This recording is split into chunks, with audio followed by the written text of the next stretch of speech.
y de las tinieblas o de la guerra. Mientras que el templo de Dios fue edificado y algún día será reedificado en Jerusalén, la Torre de Babel, que fue la primera rebelión masiva contra los mandamientos de Dios y el primer esfuerzo humano para abortar el plan de Dios, será edificada en Babilonia, que es actualmente Irak, o la tierra de los caldeos, o la tierra de Sinar. Mientras que la Nueva Jerusalén es descrita como una ciudad eterna, la Nueva Babilonia, la que se va a reconstruir, es descrita como una ciudad que será destruida por Dios al finalizar los 7 años de la tribulación. Rápidamente vayamos a Apocalipsis capítulo 17, de donde tomamos el título El misterio de Babilonia, y la pregunta lógica a continuación es ¿por qué se le califica como un misterio? El capítulo 17 de Apocalipsis relata o describe a Babilonia como un sistema religioso dentro de una ciudad. Y el capítulo 18 nos describe otra Babilonia, pero con otras características. Porque el versículo 1 del capítulo 17 dice, vino uno de los 7 ángeles que tenía las 7 copas, diciéndome, te mostraré la sentencia contra la gran ramera, la que está sentada sobre muchas aguas. Pero en el capítulo 18, versículo 1, después de esto vi otro ángel. Aquí nos damos cuenta que son 2 Babilonias completamente diferentes. Uno de los 7 ángeles le revela a Juan quién es la Babilonia misteriosa, religiosa, y otro ángel completamente distinto le revela a Juan que vendrá una ciudad que se construirá en Irak. Y vamos a ver que esto es literal. Aquí no hay ningún lenguaje figurativo, ni tampoco imaginativo, ni tampoco espiritualizado. La Biblia claramente nos muestra que va a ser reconstruida una ciudad en Irak, que es la nación moderna que corresponde a Babilonia en todas las sagradas escrituras. Pero veamos en los primeros 5 versículos del capítulo 17 para tener una introducción, y de ahí vamos a continuar desarrollando estas interesantes conferencias que nos abrirán un panorama completamente nuevo para muchos y descubrir los misterios de Dios encerrados, codificados en la palabra de Dios para los entendidos. Porque así lo dice Daniel capítulo 12, los entendidos, nada más los entendidos, van a entender en el tiempo en que nos encontramos. Y los entendidos comprenderán todas las cosas, lo dice Daniel capítulo 2. Yo oro que tú seas uno de esos entendidos, que tus 5 sentidos espirituales estén completamente abiertos, que siempre cuando oigas la palabra de Dios, tu alma esté limpia para que entre, crezca, desarrolle y produzcas frutos.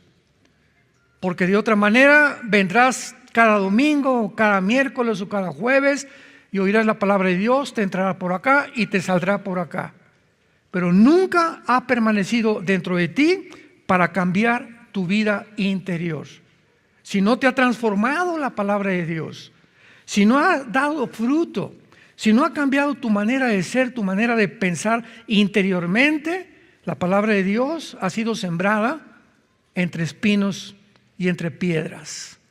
Y ojalá que en estos tiempos tu corazón esté listo y preparado para que la palabra de Dios comience ya a ser recibida en tu vida y produzcas fruto al 100%. Vino entonces uno de los 7 ángeles que tenía las 7 copas y habló conmigo diciéndome, ven acá y te mostraré la sentencia, o sea, el juicio contra la gran ramera, la que está sentada sobre muchas aguas, con la cual han fornicado los reyes de la tierra, y los moradores de la tierra se han embriagado con el vino de su fornicación. Y me llevó en el espíritu al desierto. Y vi a una mujer sentada sobre una bestia escarlata, llena de nombres de blasfemia, que tenía 7 cabezas y 10 cuernos. Y la mujer estaba vestida de púrpura y escarlata, y adornada de oro, de piedras preciosas y de perlas, y tenía en la mano un cáliz de oro lleno de abominaciones y de la inmundicia de su fornicación, y en su frente un nombre escrito: un misterio. Babilonia la grande, la madre de las rameras y de las abominaciones de la tierra. Muy bien. Antes que nada, tratemos de descifrar lo que significa la palabra misterio, porque es lo que va a cubrir durante toda esta serie, estas conferencias. En la Biblia, en el Nuevo Testamento, cuando se usa la palabra misterio, se usa en cuanto a la iglesia, en cuanto a Jesucristo, ahora en cuanto a la ramera, que vamos a ver quién es. Pero la palabra misterio, musterión, en el griego significa una verdad no revelada. Entonces, en el Nuevo Testamento es revelado.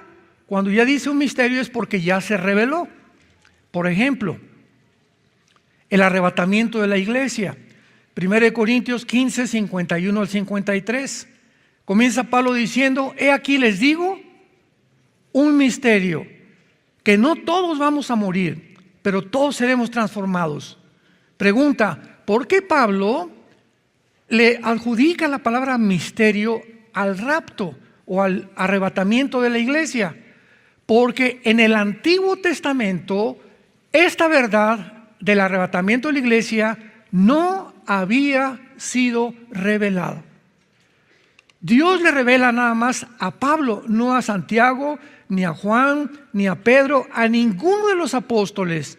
Solamente a Pablo le revela, le abre el entendimiento para que pueda comprender Pablo que vendrá un tiempo cuando un grupo de cristianos en el mundo no vamos a morir. Este es el misterio, que en el Antiguo Testamento esta doctrina del rapto no existía en el Antiguo Testamento.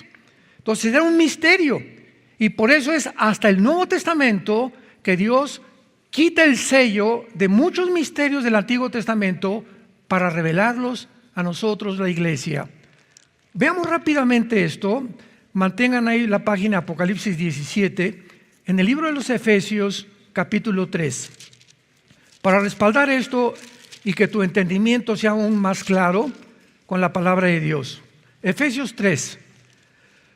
Por esta causa yo, Pablo, prisionero de Cristo Jesús por vosotros los gentiles, si es que habéis oído de la administración de la gracia de Dios, que me fue dada para con vosotros, que por revelación me fue declarado el misterio, como antes lo he escrito brevemente, leyendo lo cual podéis entender cuál sea mi conocimiento en el misterio de Cristo.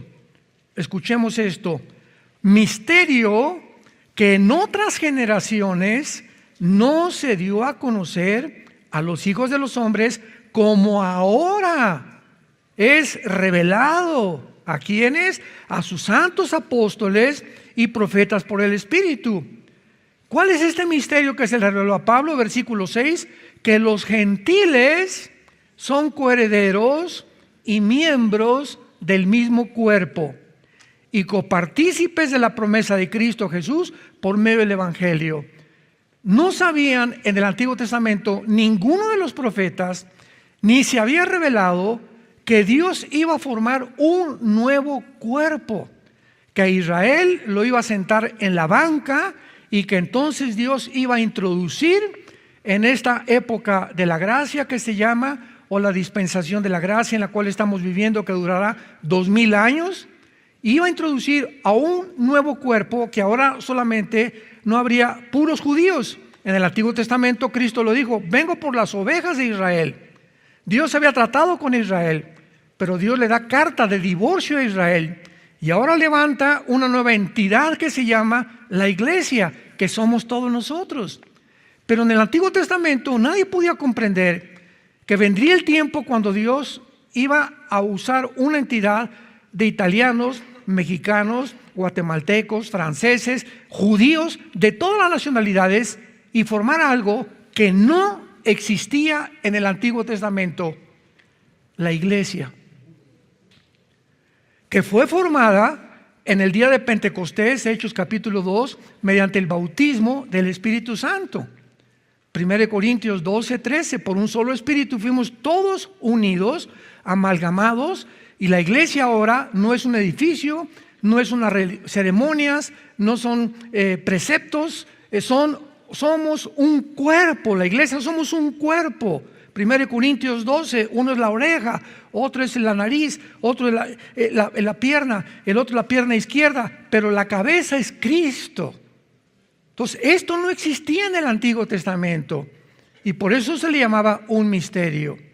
Entonces vemos que los misterios son revelados a los apóstoles y dejan de ser misterio porque Dios nos da la revelación.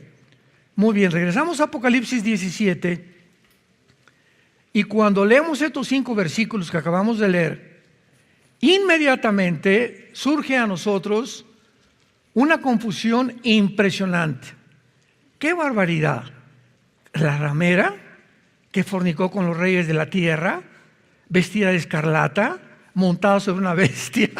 Encontramos un lenguaje, ¿verdad?, impresionantemente simbólico, que no podríamos nosotros interpretarlo de ninguna manera con la mejor imaginación que tuviéramos, porque es un lenguaje encerrado, codificado espiritualmente, que solo el Espíritu Santo nos puede dar el símbolo o descifrarnos lo que quiere decir.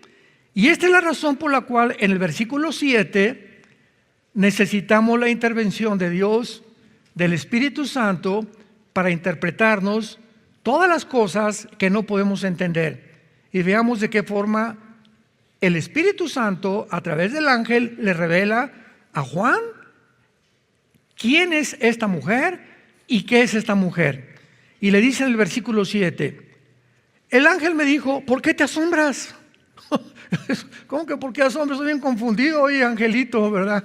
Este es un relato, no entiendo nada de lo que me acabas de decir. Y le dice entonces el ángel: yo te diré el misterio. O sea, vuelvo a repetir, Babilonia la ramera deja de ser un misterio. Y vamos a ver cuál es este misterio. Yo te diré el misterio de la mujer y de la bestia que la trae, la cual tiene 7 cabezas y los 10 cuernos. Y comienza el ángel a revelarle a Juan, diciéndole: la bestia, pongan mucha atención, abran sus oídos espirituales, que tu alma esté limpia, que puedas asimilar la bendita palabra de Dios. La bestia que has visto era tiempo pasado.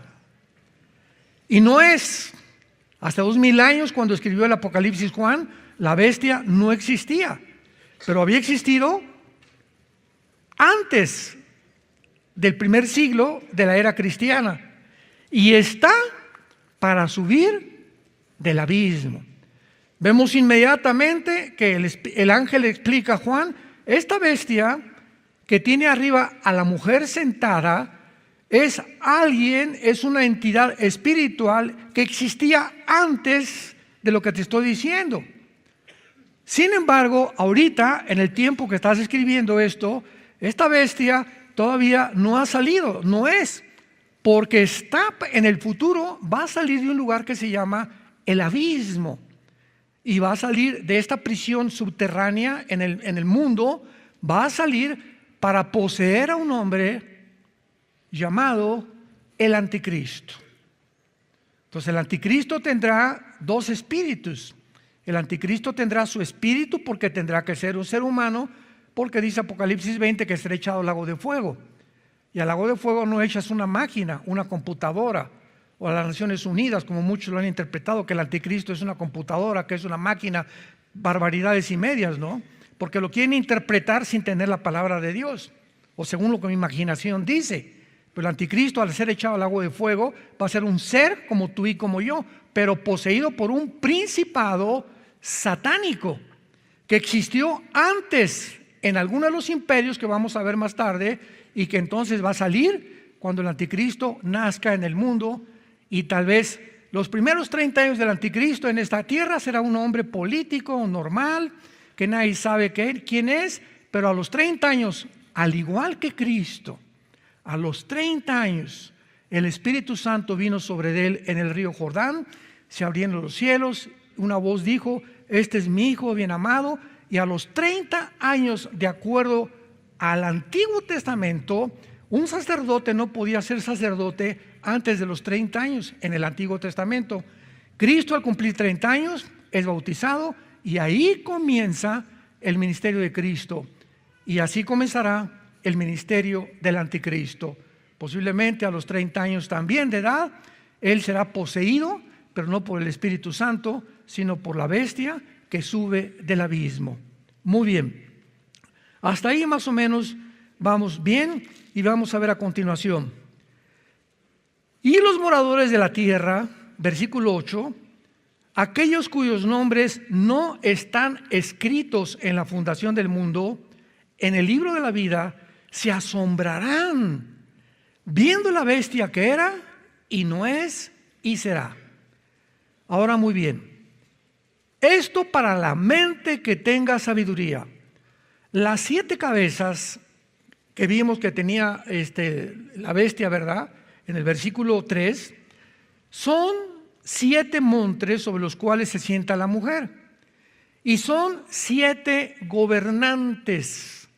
5 de ellos han caído, o sea, en el tiempo de Juan, 5 imperios habían caído. Síganme con mucho cuidado, apúntalos: Asiria,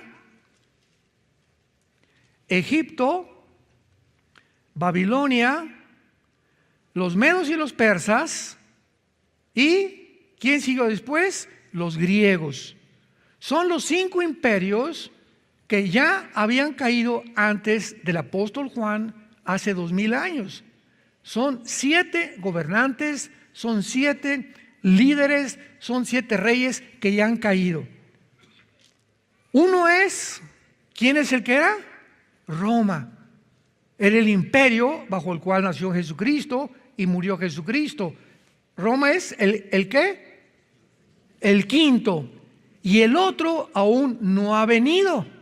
Y cuando venga, es necesario que dure breve tiempo. Después de Roma, ¿quién sigue?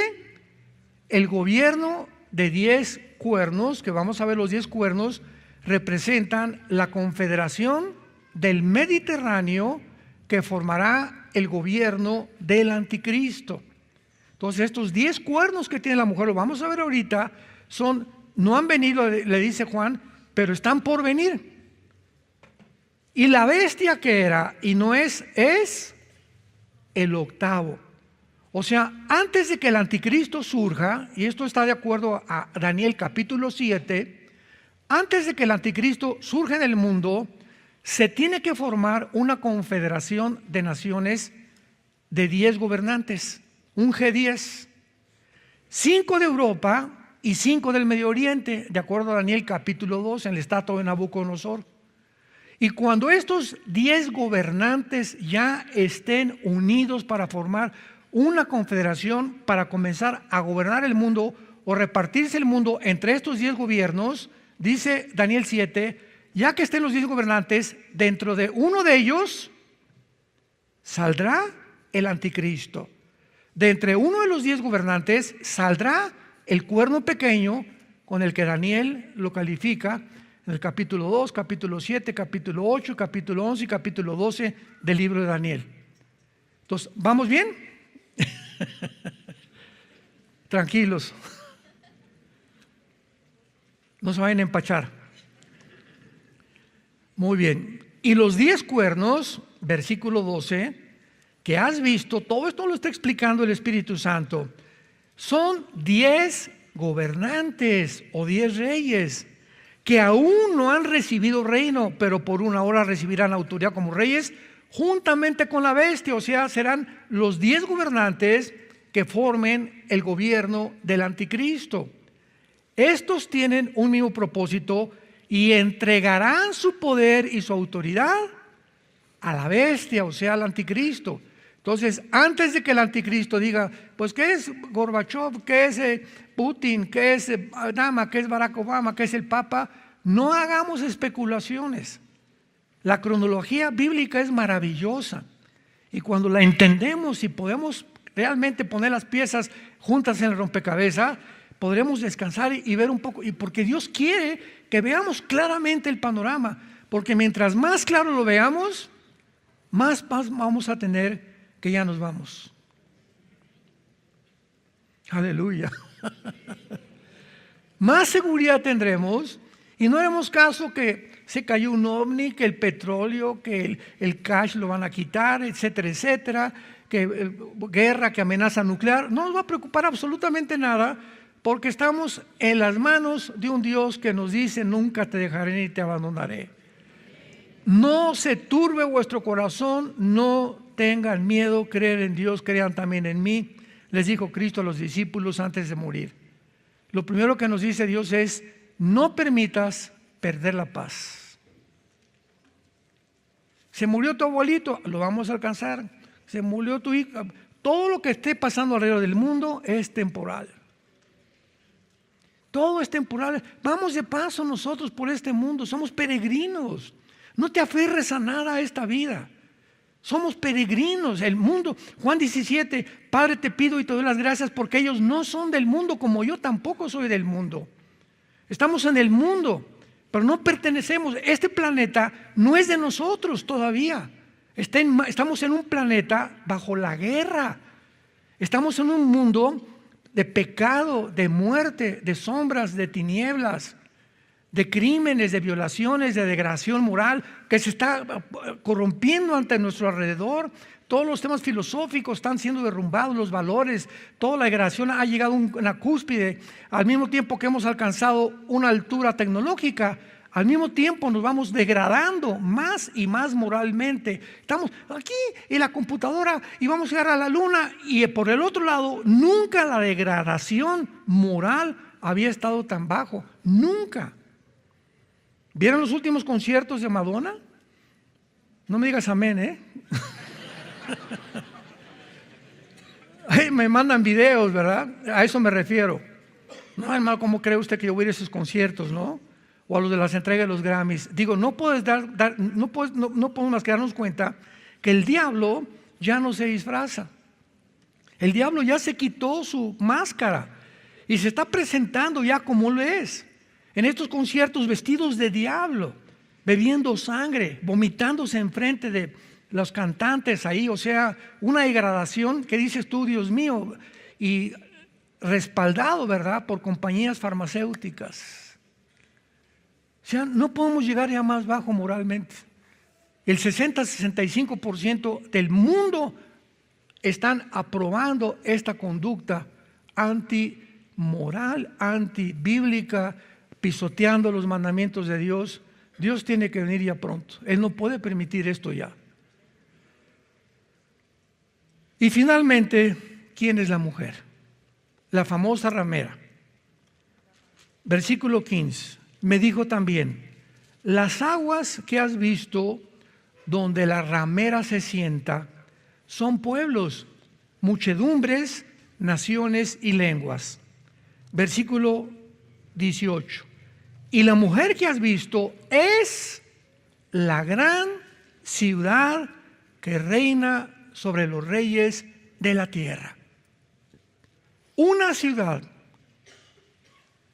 en los próximos años, en un futuro más cercano de lo que nos imaginamos, una ciudad en el mundo se va a convertir en el centro de la religiosidad y del ecumenismo de todas las religiones del mundo. Satanás va a lograr que se puedan adherir a una sola religión, la mayor parte de las religiones, y se va a convertir en una de las ciudades que más han perseguido o que van a perseguir más a los judíos y a los cristianos. Ahora bien, ¿cuál es esta ciudad en Apocalipsis 17? Veamos algunas características entre esta ciudad y el Vaticano. Versículo 2. Esta ramera con la cual han fornicado los reyes de la tierra y los moradores de la tierra se han embriagado con el vino de su fornicación. Entendamos lo siguiente. La Biblia, cuando usa la palabra fornicar, se refiere a cualquier relación sexual ilícita. La única esfera donde Dios ha permitido las relaciones sexuales, nada más, es en el matrimonio. Nunca antes del matrimonio, y ya casados no te puedes ir con otra mujer o con otro hombre. Entonces, la única esfera, Dios diseñó el matrimonio para que ahí fuera bendito el sexo.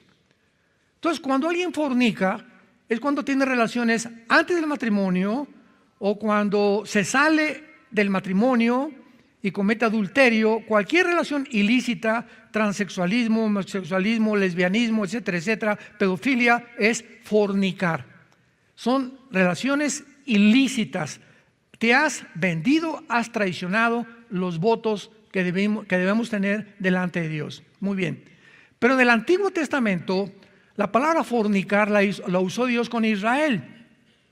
Y cada vez que Israel le decía a Dios, mira, no te necesito, y se iba con Asiria o se iba con Egipto, que eran las naciones más cercanas en ese tiempo, Dios le llamaba, te has ido, oh Judá, oh casa de Israel, y has fornicado con los reyes de la tierra. O sea, fornicar es, te has prostituido. ¿Y qué es prostitución? El sexo bajo la venta. ¿Quién es una persona prostituta? Una persona que vende su cuerpo, ¿verdad? Vende el sexo por dinero. Pero no solamente hay prostitutas, hay prostitutos también. Hay hombres que también entregan su cuerpo por dinero o por favores monetarios. Y en el ámbito espiritual, de la misma forma, políticamente, Israel cometió fornicación, se prostituyó cuando se vendió a otras naciones para creer que esas naciones, Egipto o Asiria, los iban a proteger de sus enemigos y no Jehová. Y así la prostitución en el siglo XXI.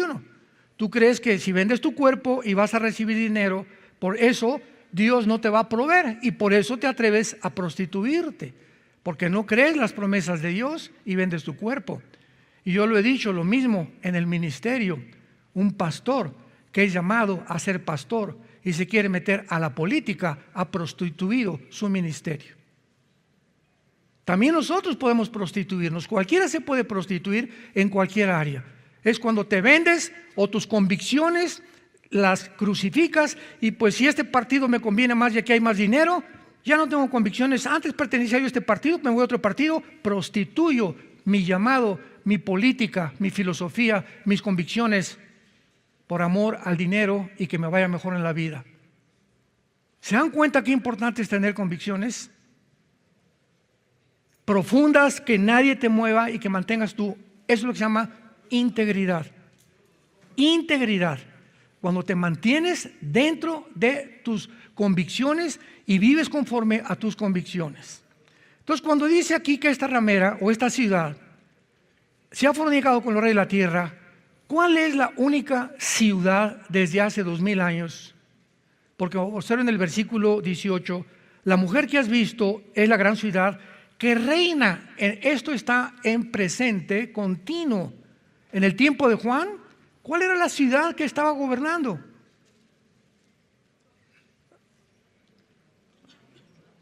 ¿Atlacomulco? ¿Toluca? ¿Tlalnepantla? Roma. Si dijera, esta es la ciudad que reinará, pero ya el Espíritu Santo nos comienza a dar aquí bastante información sólida para darnos cuenta que Roma ya estaba prostituyéndose, y lo sabemos, que Roma, ¿verdad? Cuando el último emperador Constantino dice que se convierta en la batalla de Milvain, cuando ve en el cielo una señal que decía, por este signo vencerás, se vende y se convierte. Era políticamente, decimos, L.A. Magata, pero revolcada, decimos en México. Roma era políticamente y Roma no ha dejado de existir, simplemente Roma dio una voltereta y ahora se llama el Sacro Imperio Romano. Se convirtió ese imperio en un imperio religioso, cuando Dios jamás nos llamó a involucrarnos, a hacer una guerra o a convertirnos en un imperio. La iglesia tiene su llamado y no es el llamado que hizo Roma. El Vaticano es la única religión en la historia desde hace 2000 años que tiene un asiento en las Naciones Unidas. El Vaticano es un Estado. Oye, pero ¿cómo? ¿Eres Estado o eres religión? Ni el hinduismo, ni el mormonismo, ni el islam, ninguna religión tiene una ciudad con policía, con bancos y que políticamente tiene una representación ante la Organización de las Naciones Unidas. La única es el Vaticano. Han fornicado los reyes de la tierra, o sea, se ha vendido y los moradores de la tierra se han embriagado. ¿Quién es una persona embriagada? Una persona que al ingerir alcohol o otras sustancias pierdes el control de tu mente, no sabes lo que haces y después te arrepientes porque no estabas en tus 5 sentidos. Entonces, ¿qué es lo que ha hecho esta religión? Ha emborrachado a la humanidad, los ha atarantado y han seguido, ¿verdad?, de una forma como borreguitos, sin tratar de investigar por qué pasa lo que está pasando. ¿Cómo es posible que hayan dicho que para que puedan seguir a Dios no necesitaban casarse los pobres curitas o los sacerdotes católicos? El celibato sacerdotal. Cuando la Biblia dice en 1 Timoteo que el que sirve a Dios tiene que casarse, es bueno casarse y tener hijos. Pero ¿por qué instituyeron esto? ¿Por qué inventaron que al tomar la hostia tomas a Jesucristo y lo tomas el domingo, se te sale el lunes a viernes y lo vuelves a tomar el domingo? Bueno, son 37 herejías que no están en la Biblia. Los niños, que si un niño no lo bautiza se va al limbo. ¿Dónde está el limbo, por el amor de Dios? Ni en la Biblia del Mormón está. Que hay que rezarle a San Jerónimo y a San Mateo cuando Jesucristo dijo: yo abrí un camino nuevo y vivo al Padre desde la cruz a nuestros días. No necesitamos a ningún intermediario. Él es el único, Hechos 4:12, el único mediador. Ya no hay vírgenes, ya no hay santos. Él es Jesús el que nos llevó al Padre por el camino, vino nuevo que es su sangre. Entonces vemos de qué forma todo esto comienza a adquirir sentido. Ahora dice el versículo 3: me llevó en el espíritu al desierto y vi una mujer sentada sobre una bestia escarlata, o sea, de color morado, sentado sobre una bestia escarlata llena de nombres de blasfemia, y la mujer estaba vestida de púrpura.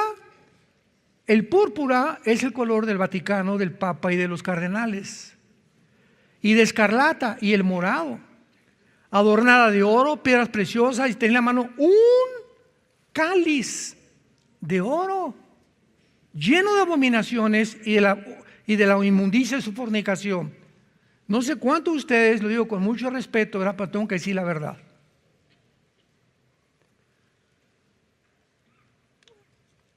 A mis amigos y parientes católicos les he preguntado muchas veces: oye, tía, tío, abuelo, ¿tú sabes lo que es la misa? Mijito, déjame pensar qué es la misa. Es la Eucaristía, cuando le elevan y le entregan al Señor. De acuerdo, mira, querido abuelito, querido compadre, querida tía, querido tío, ¿cómo es posible que tú sigas un sistema filosófico o una ideología religiosa sin ni siquiera saber qué es lo que enseñan? El vino los ha embriagado. O sea, siguen porque mi abuelito fue de esta religión, mi papá fue de esta religión, mi mamá fue de esta religión. Yo tengo que seguir exactamente lo que he heredado de mis... Oye, pero a lo mejor tu abuelita estaba equivocada y tu papá también. Entonces creo que cada quien somos responsables de investigar la verdad. Eso me pasó a mí y a nuestra familia y a muchos de ustedes también. Yo les he platicado, a los 13 años entré al seminario salesiano ahí en Acapulco, Guerrero. Quería yo ser cura. Y cuando llegaron en la noche y me dijeron que tenía que ser el voto sacerdotal, ¿Qué es eso? Le dije al arzobispo que nos visitó ahí en el seminario, pues que no se pueden casar, muchachitos. ¿Cómo que? ¿Y luego la güerita esa que pasó? Le hablé a mi papá y le dije, papá, fíjate que me acaban de decir que no puedo casar. Yo aquí no puedo seguir. Yo de por sí que fui bien enamorado desde que era niño, ¿no? Y mi papá fue por mí rápido y me sacó del seminario y estaba feliz de la vida mi papá. A pesar de que mi papá traía el cordón de San Francisco y éramos católicos de nombre, nunca fuimos a la iglesia, ni a la misa tampoco. O sea, algo tenía mi papá que le molestaba, que sabía que no era verdad, ¿no? Pero vemos nosotros claramente que son los colores y el cáliz cuando el cura entra al altar. Y me acuerdo porque fui acólito. ¿Se acuerdan los acólitos? Ya no usan los acólitos.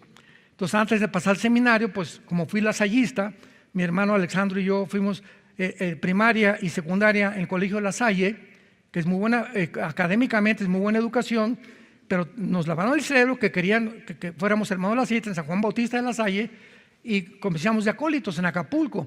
Y me acuerdo que me tuve que aprender en latín todas las respuestas que el padre decía cuando subía el cáliz. Y el padre al entrar al altar dice, introibo al altare Dei adiam collettifica juventutes meam. Me introduzco, o sea, cuando el cura entra a la misa y levanta el cáliz, está diciendo, me estoy introduciendo, nada más escuchemos esto, al altar de Dios. Ahora el altar somos nosotros, para poder convertir el pan y el vino en el cuerpo de Jesucristo. De acuerdo al segundo concilio de Trento, la misa es la repetición del sacrificio de Cristo por los vivos y los muertos. O sea, aquí está la cruz, se la brincaron. Lo mismo que los fariseos y los judíos esperando sacrificios no hicieron caso que con un solo sacrificio, Hebreos 10, nos hizo perfectos para siempre. El sacrificio de Cristo quitó ceremonias, quitó ritos, quitó mediadores. Ahora su muerte en la cruz es suficiente para poder llevarnos al Padre. Y Roma sigue cada vez que celebra la misa repitiendo el sacrificio simbólicamente para que después te den la famosa hostia y estés creyendo que recibes a Cristo. Porque de acuerdo a un poder mágico, ellos convierten la hostia y el vino en el cuerpo y la sangre de Cristo. Le ganaron a David Copperfield.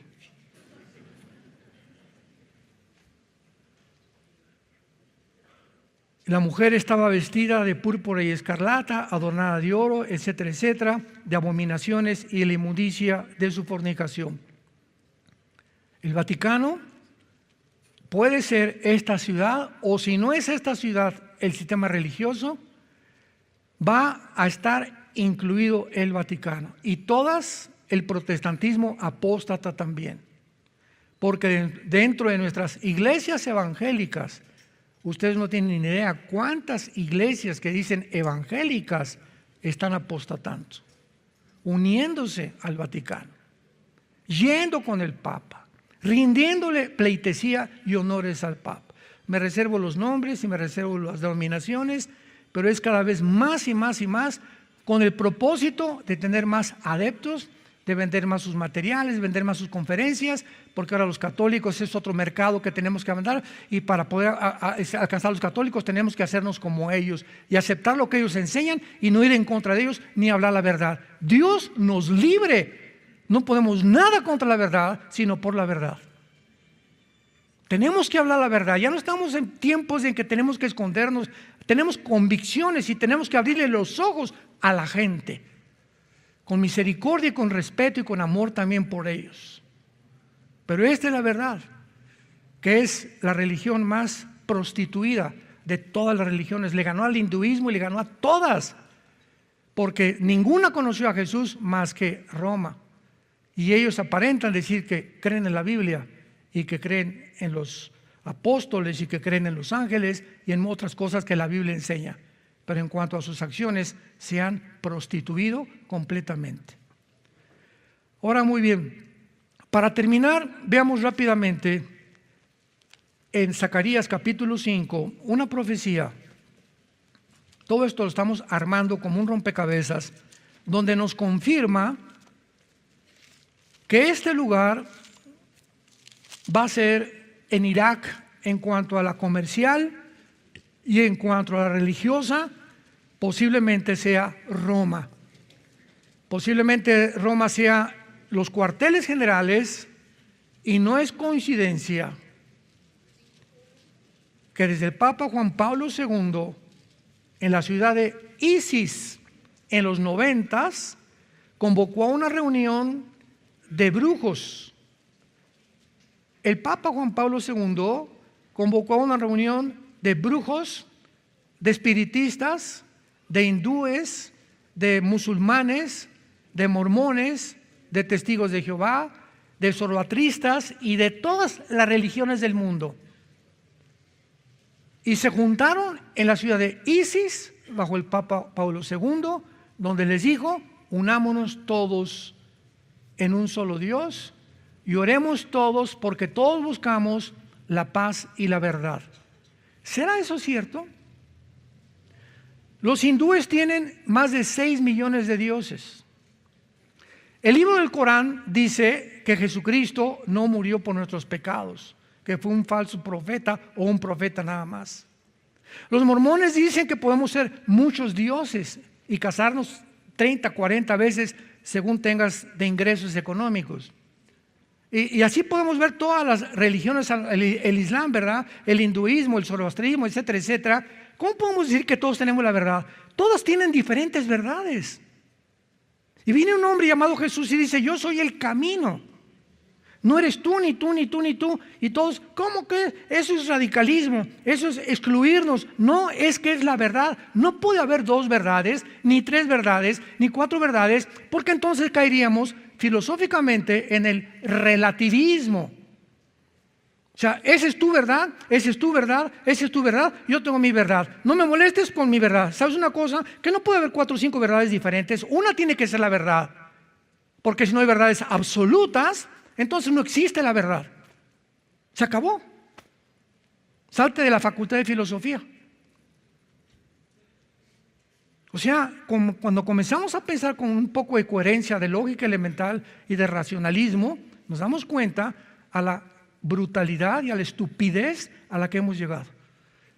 El mundo está embriagado con el vino de la fornicación de las religiones falsas. Y nosotros hemos sido llamados real sacerdocio, nación santa, pueblo elegido de Dios, para anunciar las virtudes de aquel que nos llamó de las tinieblas a su luz admirable. Tú eres la luz en tu familia, en tu escuela, en tu taller, en tu bufete de abogados, en tu oficina, en tu hospital, en tu clínica. Tú y yo somos los testigos, y para eso se nos dio el Espíritu Santo, para no tener miedo. ¿Miedo de qué? Dios te dice: nadie te puede tocar si yo no lo permito. No tengas miedo, di la verdad. Ahora no la dices porque no estás convencido, ni tienes tampoco convicciones propias.